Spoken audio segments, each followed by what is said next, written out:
Iowa School for the Deaf is unique. When our students come here, they find their real identity.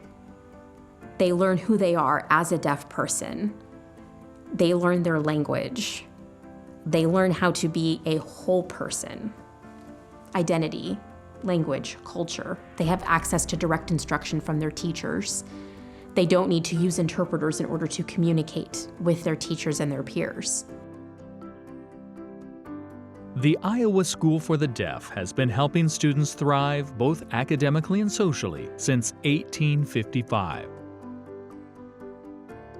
Founded in Iowa City by Edmund Booth and William Imes, the school's administrators eventually chose a more accessible location to accommodate years of growing enrollment.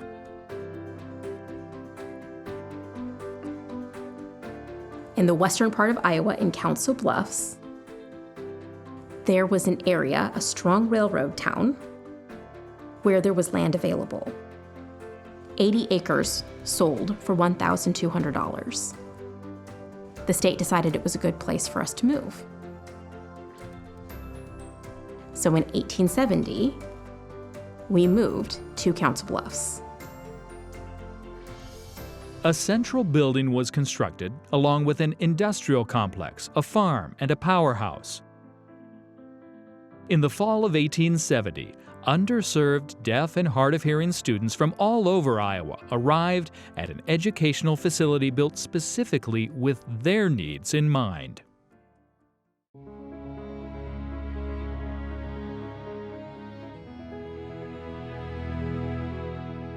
Students would come and stay during the school for 9 months and go home in the summer.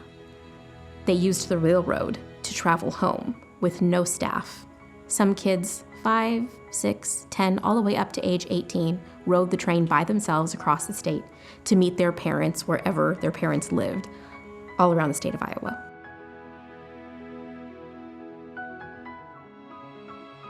In the 1870s, there was a terrible fire. It destroyed the building. Some students were sent home at the time, and they were not able to come back until the following year. Some students stayed in a part of the building that had not been damaged, but then later that year, a tornado came through and damaged the remainder of the building. It was a terrible year for this campus. They built the administration building again and made sure that each floor was very thick to make the building stronger. Education for the deaf is so important that they built this building. They invested quite a bit of money in order to build it structurally sound so that the students would be safe, educated here. And we can see now it's still standing. It's lasted since that renovation. It was completed near 1910, and it has stood since. The walls that you see are all original. Nothing has been removed or changed. In the dorm, the boys lived on one side and the girls lived on the other side, and our dorms are still there as they were. There used to be an infirmary on the 5th floor of this building. And as the years went on and our student population grew, the state realized that they needed to add additional buildings on campus. They added wings to this building. They added other buildings on campus. They built an infirmary building on campus, and that was in the 1930s. They built a barn. There was a barn there, but in the fire it was destroyed, so they built a new one.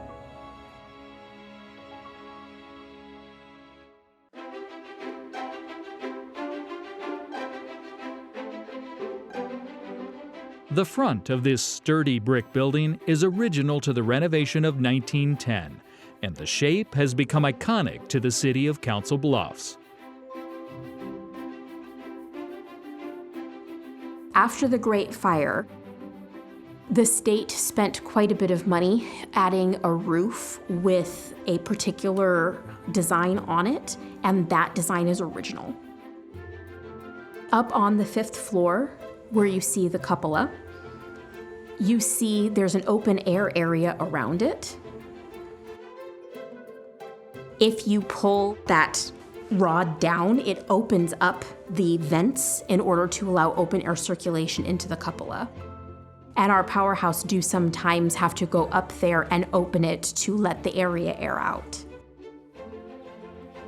It is still up there for circulation. When you go up there, if you open those vents for circulation and you look through them, you can see across the river to Omaha, Nebraska. It's a really beautiful view.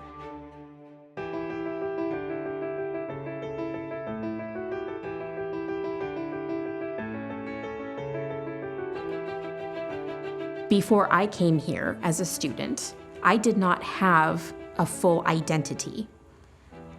I was in a mainstream program and I had to follow an interpreter around all day long. People saw me and said, "Oh, she's the deaf girl." I was the deaf girl. But when I came to the Iowa School for the Deaf, I met people who were like me. I didn't have to rely on interpreters.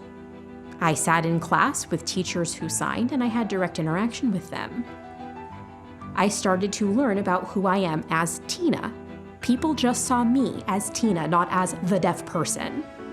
And many of our students have the same experience when they come here. They find their identity, they find out who they are. They have access to language and to their culture. That makes this feel like home to many of our alumni. They do not face the same barriers here that they do in public schools. They are able to thrive academically. They are able to participate in different activities just like any other hearing student at a public school has that opportunity. Our students have that opportunity here.